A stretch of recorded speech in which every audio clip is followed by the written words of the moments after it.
യഥാർത്ഥ നിയന്ത്രണ രേഖയിൽ മുൻകാല സ്ഥിതി നിലനിർത്തുന്നതിൽ കേന്ദ്ര സർക്കാർ പരാജയപ്പെട്ടുവെന്ന കോൺഗ്രസ് അധ്യക്ഷൻ മല്ലികാർജ്ജുൻ ഖാർഗെയുടെ ആരോപണത്തിന് മറുപടിയുമായി പ്രതിരോധ വിദഗ്ധരും ലഡാക്ക് എംപിയും.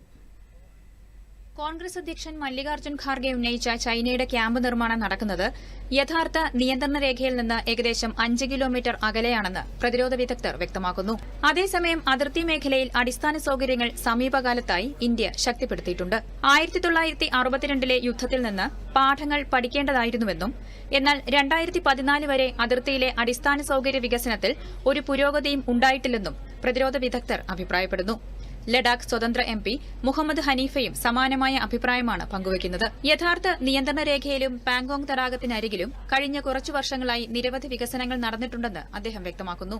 നമ്മുടെ സൈന്യത്തിന്റെ ശക്തമായ സാന്നിധ്യം മേഖലയിലുണ്ടെന്നും അതിർത്തികളെ പൂർണ്ണ സമർപ്പണത്തോടെ സംരക്ഷിക്കുന്നുണ്ടെന്നും ലഡാക്ക് എംപി പറഞ്ഞു. हमारे आर्मी जो है वो डट के वहाँ पे जो देश के सुरक्षा में लगे हैं और उनके डट के मुकाबला कर रहे हैं.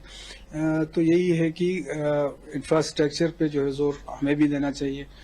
बहुत सारे ऐसे अभी टनल्स वगैरह है जिन पे काम करने की जरूरत है. बहुत सारे रोड्स ऐसे हैं जो बॉर्डर एरियाज को कनेक्ट करना बहुत जरूरी है और बहुत सारे चीजों पे काम हो भी रहा है और हुआ भी है. बहुत अच्छा इंफ्रास्ट्रक्चर जो है वहाँ पे खड़ा कर रहे हैं.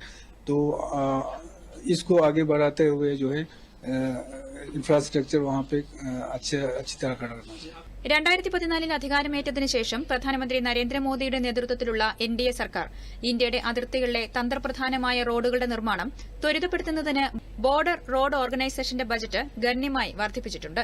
ഇതിനു പുറമെ ഇന്ത്യൻ സൈന്യത്തിന്റെ ദ്രുതഗതിയിലുള്ള വിന്യാസത്തിനായി ഇന്ത്യൻ റെയിൽവേ വടക്കുകിഴക്കൻ മേഖലയിൽ തന്ത്രപ്രധാനമായ റെയിൽ പാതകളും നിർമ്മിക്കുന്നു.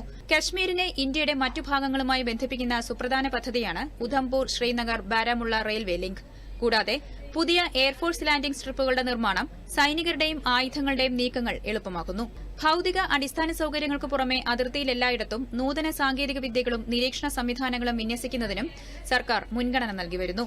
ഇന്ത്യ പാകിസ്ഥാൻ, ഇന്ത്യ ബംഗ്ലാദേശ് അതിർത്തികളിലെ comprehensive integrated border management system ഇതിനുദാഹരണമാണ്.